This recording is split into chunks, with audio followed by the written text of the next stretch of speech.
Math mastery hub में आप सभी का स्वागत है। आज हम कक्षा 10 गणित में अध्याय 5 समांतर श्रेणियां के सभी सूत्रों को पढ़ेंगे। सबसे पहले समांतर श्रेणी की डिफिनीशन पढ़ेंगे। ऐसी श्रेणी जिसमें प्रत्येक पद अपने से पहले पद में एक अचर राशि जोड़ने से प्राप्त होता है, समांतर श्रेणी कहलाती है। और जिस अचर राशि को जोड़ा जाता है वह सार्वआंतर कहलाता है, जिसे हम डी से प्रदर्शित करते हैं। जैसे उदाहरण के रूप में श्रेणी बनी है 1, 3, 5, 7 एंड सो ऑन।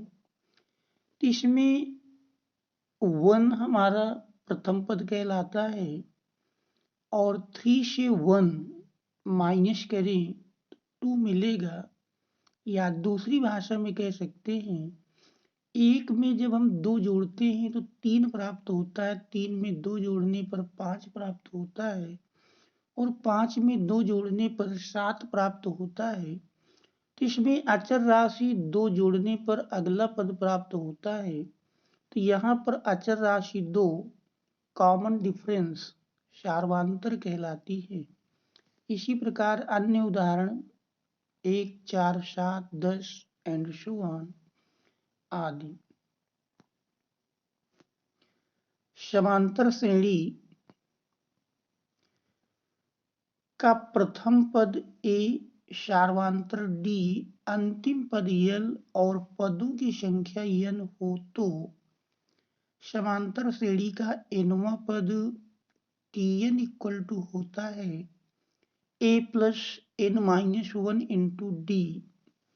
समांतर श्रेणी का अंतिम पद l equal to a plus n minus 1 into d.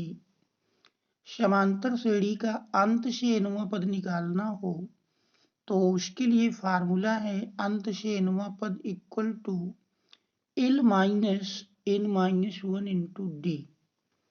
समांतर श्रेणी के एन पदों का योगफल एस एन इक्वल टू, इसके दो फार्मूले हैं, एक सार्वआंतर डी के पदों में, एक अंतिम पद एल के पदों में।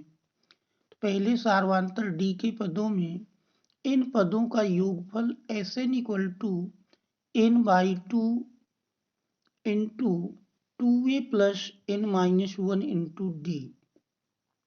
दूसरा अंतिम पद एल के रूप में समांतर श्रेणी के इन पदों का योगफल S n equal to n by 2 a plus l. और यदि समांतर श्रेणी के इन पदों का योग दिया हो और उससे हमको एनवां पद निकालना हो तो उसके लिए फार्मूला है समांतर श्रेणी का एनवां पद t n equal to S n minus S n minus 1। अर्थात इन पदों के योग से एन माइनस 1 पदों के योग को घटा देने पर श्रेणी का एनवां पद प्राप्त हो जाता है। अब समांतर श्रेणी में यदि 3 संख्याएं दी हों तो यदि एबीसी समांतर श्रेणी में हो तो इसमें मध्य का पद पहले और तीसरे का समांतर माध्य कहलाता है। अर्थात 2b equal to a plus c या कहें तो b equal to a plus c upon 2। समांतर श्रेणी में यदि 3 संख्याएं माननी हो तो a minus D A plus D मानना चाहिए। समांतर श्रेणी में 4 संख्याएं माननी हो तो a minus 3d, a minus D, a plus D, a plus 3d मानना चाहिए। समांतर श्रेणी में 5 संख्याएं माननी हो तो a minus 2d, a minus D, a plus D और a प्लस 2d मानना चाहिए।